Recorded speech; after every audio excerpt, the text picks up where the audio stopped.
Social মিডিয়ায় ছড়ানো হচ্ছে গণভোটে হ্যাঁ ভোট জিতলে সংবিধান থেকে নাকি বিসমিল্লাহ মুছে যাবে, কিন্তু ফ্যাক্ট চেক বলছে এই দাবি সম্পূর্ণ মিথ্যা।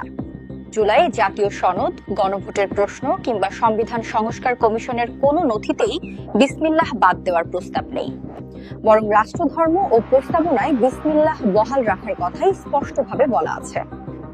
ধর্মের ভয় দেখিয়ে বিভ্রান্তি ছড়ানোই এই গুজবের মূল উদ্দেশ্য। বিস্তারিত জানুন আমাদের প্রতিবেদক রাফিদ হাসানের রিপোর্টে।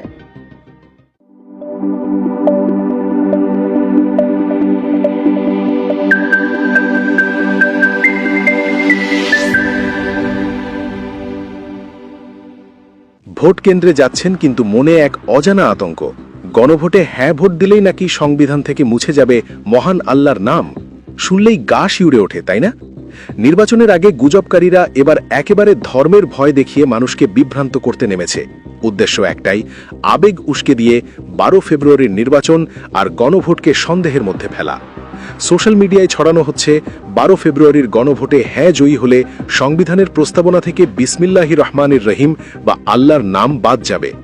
শুনলেই অনেকের মনে আতঙ্ক তৈরি হয়, কিন্তু ফ্যাক্ট কি বলছে? যাচাইয়ে দেখা যায় এই দাবি সম্পূর্ণ মিথ্যা। জুলাই জাতীয় সনদ বা গণভোটের প্রশ্নে কোথাও বিসমিল্লাহ বাদ দেওয়ার কোনো প্রস্তাব নেই, বরং সংবিধান সংস্কার কমিশনের প্রতিবেদনেই পরিষ্কারভাবে বলা আছে দুইটি গুরুত্বপূর্ণ সুপারিশ: রাষ্ট্রধর্মের বর্তমান বিধান বহাল রাখা এবং সংবিধানের প্রস্তাবনার শুরুতে বিসমিল্লাহির রহমানির রহিম অন্তর্ভুক্ত রাখা। আর গণভোটে যে প্রশ্ন ও প্রস্তাবগুলো থাকবে সেগুলো পর্যালোচনা করলেও বিসমিল্লাহ সরানোর কোনো লাইন, কোনো শব্দ, কোনো ইঙ্গিতও নেই। প্রধান উপদেষ্টার কার্যালয়ের প্রকাশিত জুলাই জাতীয় সনদ পিডিএফ এবং গণভোটের ওয়েবসাইটেও একই অবস্থা। এমন দাবি বাস্তবে নেই, কেবল ফেসবুক পোস্টের গল্পে আছে। জুলাই জাতীয় সনদ বা গণভোটের ব্যালট পেপারের কোথাও আল্লাহর নাম বা বিসমিল্লাহ বাদ দেওয়ার কোনো প্রস্তাবই নেই, বরং সেখানে সাম্য ও ধর্মীয় সম্প্রীতির কথাই বলা হয়েছে। অর্থাৎ হ্যাঁ ভোট জিতলে বিসমিল্লাহ থাকবে না, এটি একটি নোংরা প্রোপাগান্ডা।